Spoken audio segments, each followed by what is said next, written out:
Hey everybody, how are you? I'd like to introduce you to somebody who I have worked with in past and have a lot of respect for, and this is Roger Bannister. And Roger and I have collaborated previously in companies, and Roger is in one of maybe if not the best marketing person I've worked with in many ways. And so Roger's currently the vice president of marketing with a company called Helm Operations in the enterprise software space. And he also has a background in agency work and has done a lot of work in communications. So we're really pleased to have him here today.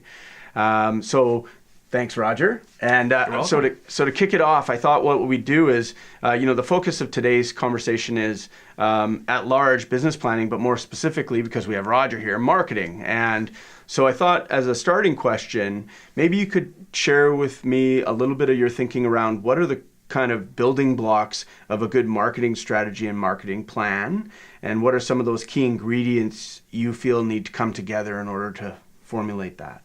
Okay, good question.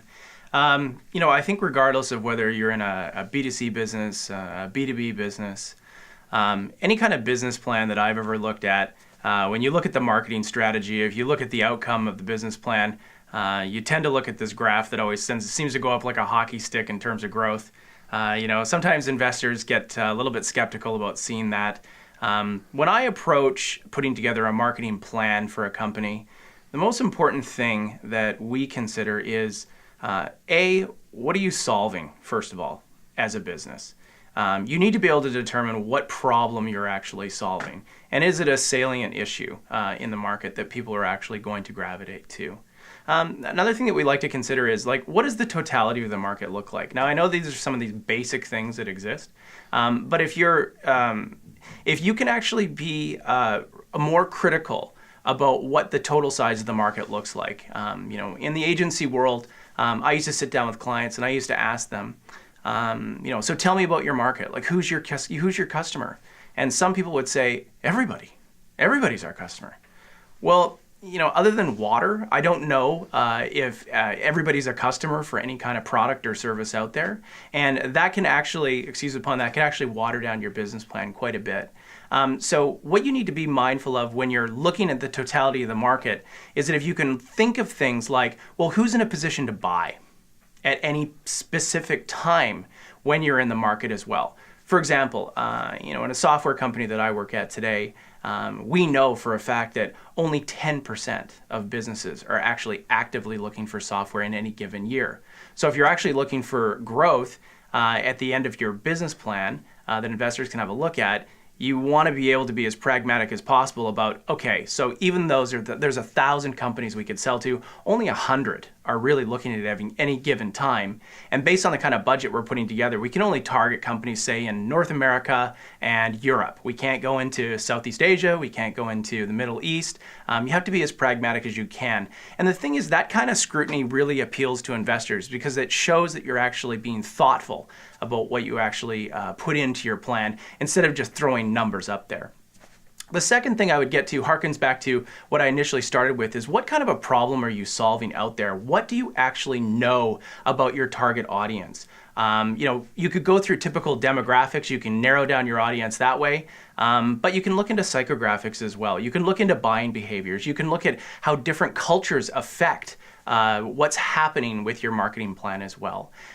All this kind of insight is really quite valuable, not just for an investor, but it actually helps you get out of the gate in a really off to a good start because you're being as pragmatic as you possibly can and asking very tough questions up front. You're almost kicking the crap out of your business plan, and that's a really good thing, and that can appeal to investors as well. Cool. So a couple of takeaways there that I just want to hit on. One was that idea of insight, and I know you're a very data-driven marketing type person, and I know that one of the things that always really was extremely powerful was that you had the data behind a lot of your strategy, and anytime you presented anything, you had the data collected, and it was as best as you could get at the time, and you always qualified it by saying, this is the data I have access to. So that was interesting. So I think data, the importance of data. The other thing I wanted to just touch on, and maybe one more thought we could talk about a little bit, is the idea of kind of budgeting and cost per acquisition, and in a way, how do you factor the marketing budget? Like, how do you consider that as a component of cost of the business, and how do you kind of formulate it? I know there's no one recipe because each business is different and the customer acquisition costs are different, but like, how do you pull that data together, and how do you think about that in terms of setting up a kind of a cost model for marketing? Okay, so there's two types of research that that I strongly believe in. First is something that I like to call passive research, which is probably the easiest way to collect data out there. It's information that's already out there. And probably the greatest advice I could give anybody that's putting together a business plan is be bigger than you are, meaning outsource when you can. In our department, we're not very big. We spend a little bit of money by accessing global resources. That's the cool thing about marketing nowadays, is that there are resources all over the world that are experts in their fields that can help you with market research, and they're pretty cost effective to use. So we can contact folks, and they'll call folks all over the world. They'll scrape websites. They'll be able to pull together like some of the essential data you're going to need in a business plan. Like, hey, what size is this business, or what does this how many people are in this particular geography? What do those demographics look like? Who's in a buying mood? The second thing that I would look at would be the active research, which is the hard work, which is you need to get on the phone, you need to start talking to people. The best advice I ever got when putting together a business plan was have 100 people lined up at the door before you actually open your business. We like to do that as well. We want to talk to people that we think are potential customers out there and find out more about their motivations. When you're having those critical conversations with them, they're going to tell you things that you aren't going to want to hear about your business, and those are the nuggets that exist out there, because they are telling you things that are going to help you grow and change and make your business plan actually better, because it's going to be more appealing to the market, even though it may shrink the size of your market. But during those critical conversations you're going to have, and be prepared, ask 5 to 10 open-ended questions that they can't answer with a yes or a no. So it's always like, how do you do these things? What would this thing be about? Not a thing that they just go, yep, because that gives you nothing.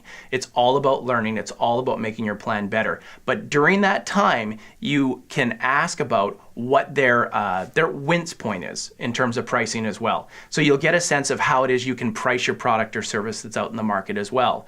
Those critical conversations can help you then start putting together a business plan for what you're going to do for cost per acquisition, because then you can start looking at different tactics out there. They're going to help you appeal to get folks into your funnel.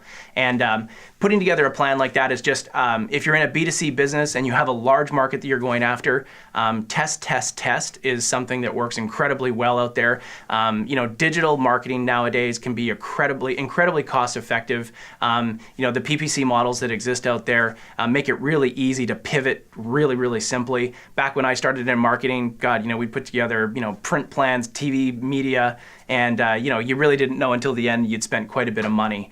So you can actually be quite nimble to figure that stuff out, and don't think that you can't test your model prior to opening your business. There's no reason why you can't learn before you actually start. Awesome. So just a couple of things Roger touched on there, which was outsourcing, in terms of collecting passive market research data, the active component being test, and get out there and, pre-sell and find out those touch points and collect the data in advance. All of that stuff will definitely substantiate your business plan and make it far more compelling and believable. Thanks, Raj. My pleasure. Thanks for having me.